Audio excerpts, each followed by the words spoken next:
G, nagbabalik po ulit at for today's video, gagawa na naman tayo ng panibagong video. At ang video pong ito ay walang iba kundi ang magbabalot po tayo ng isa sa pagkain dito sa Saudi Arabia na nagngangalang waragaynap. Yung waragaynap pong yun ay kanin na ibabalot sa dahon ng grapes. Ayan, ipapakita ko po sa inyo ang aking gagawin. Ito, papakita ko sa inyo ang dahon ng grapes. Ayan, tumutulo. Nasa salaan siya. Nilagay ko siya sa salaan dahil, tumutulo. May tubig. Preserve, ano bang tawag doon? Naka-preserve siya yung, ito yung sample ng dahon ng grapes. Ayan, ang pangit ng kamay ko. Huwag nyo nang pansinin yung kamay ko at yung background ko na nasa likuran. Ito yung dahon ng grapes. At ito naman yung kaldero na paglalagyan ko, pressure cooker, na merong batata sa loob. Ayan, naku po, nagulo na yung patas ko kasi naka-ready na siya. Naka-align na yung patatas. Patatas kasi yun sa, patata. Dito. Yun, nawawala tuloy ako. At ito naman yung, yan ang kanin na halo-halong mga kudar. Yung kudar yun yung mga dahon na hinugasan ko, yung celery, yung bakdoles dito sa Saudi Arabia, kusbura, green onion, at saka sibuyas, tinagalog. Sibuyas na yung bilog, yung red. Yun. At ano pa nga ba?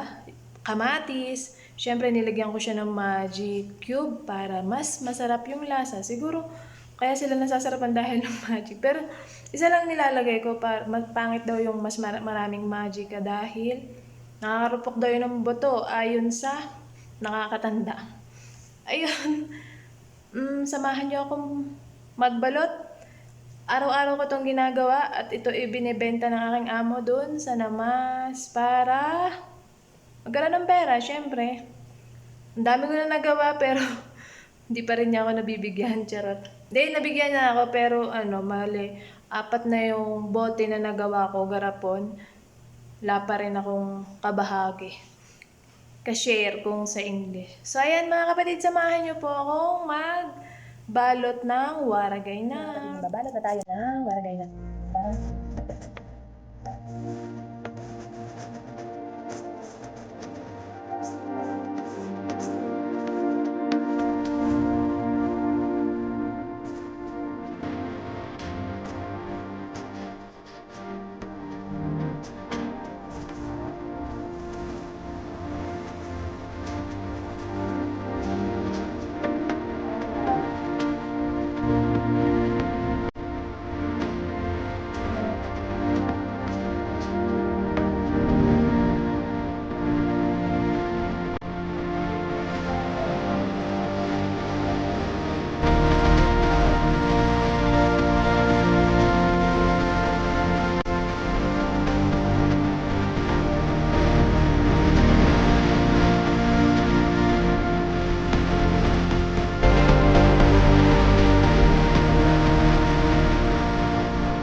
na po akong magbalot ng waragaynab at meron pa ako natirang kanin dito. Ayan, ilalagay ko to sa rep kasi ito ay pwede pa.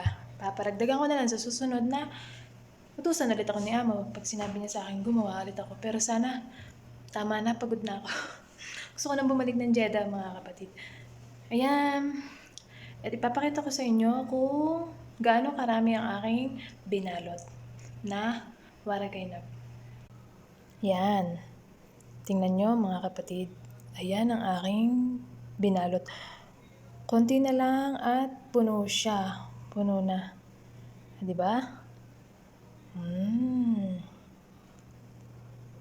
Real yan mga kapatid, real. Kapag naluto na, ready to cook na siya mga kapatid.